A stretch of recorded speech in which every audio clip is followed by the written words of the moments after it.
दिल्ली तक का सफर फरक्का एक्सप्रेस के साथ।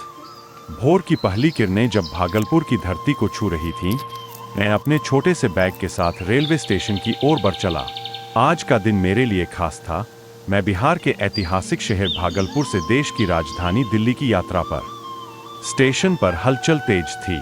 प्लेटफॉर्म नंबर 11 पर खड़ी फरक्का एक्सप्रेस अपने समय का इंतजार कर रही थी। भीड़ में तरह के चेहरे, किसी के माथे पर चिंता की लकीरें, किसी की आंखों में नए सफर का जोश और किसी की मुस्कान में अपने गांव की यादें।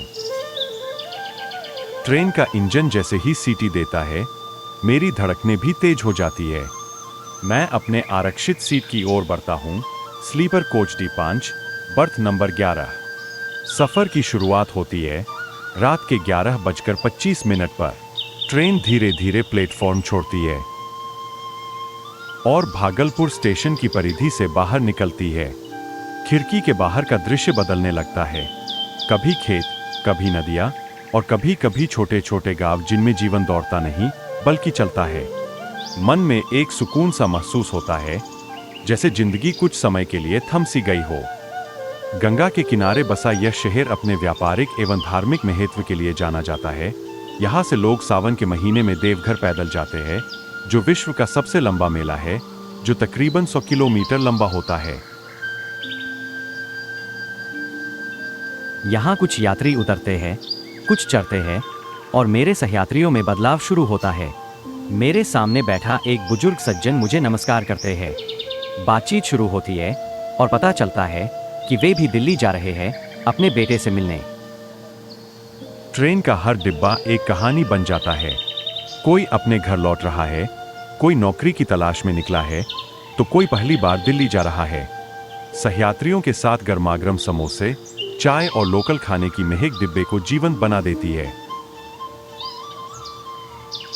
सुबह होते होते ट्रेन पटना पहुंचती है। यहाँ ठहराव लंबा होता है और मैं नीचे उतरकर स्टेशन की रौनक महसूस करता हूँ। चाय की दुकान से कुल्हड़ वाली चाय लेता हूँ, जो खास बिहारियत का एहसास देती है। भीड़ में मैं खुद को अकेला महसूस नहीं करता। यहाँ हर चेहरा किसी। फिर ट्रेन चल पड़ती है और आगे बढ़ती है मुगल सराय, अब जिसे पंडित दीनदयाल उपाध्याय जंक्शन कहा जाता है। यहाँ से ट्रेन की रफ्तार थोड़ी तेज होती है और वातावरण में शाम का रंग घुलने लगता है। सूरज ढलने लगता है और ट्रेन की खिड़की से देखने पर ऐसा लगता है मानो रात होने लगती है। ट्रेन अब बनारस पार कर रही होती है, जो भारत का एक व्यापारिक और धार्मिक शहर है। कुछ सहयात्री सोने की तैयारी करने लगते हैं और मैं एक उपन्यास पढ़ने लगता हूँ।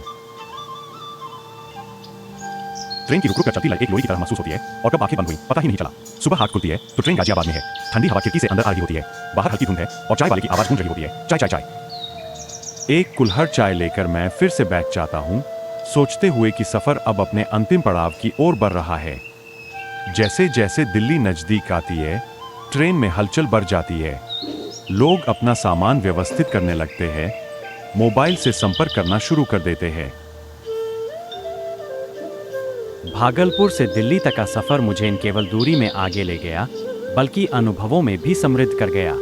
हर स्टेशन, हर मुसाफिर और हर बातचीत मेरे जेहन में एक तस्वीर छोड़ गई। यह सफर सिर्फ दूरी तय करने का नहीं था, यह एक यादगार यात्रा थी। एक ऐसी कहानी जो बार बार सुनाई जा सकती है।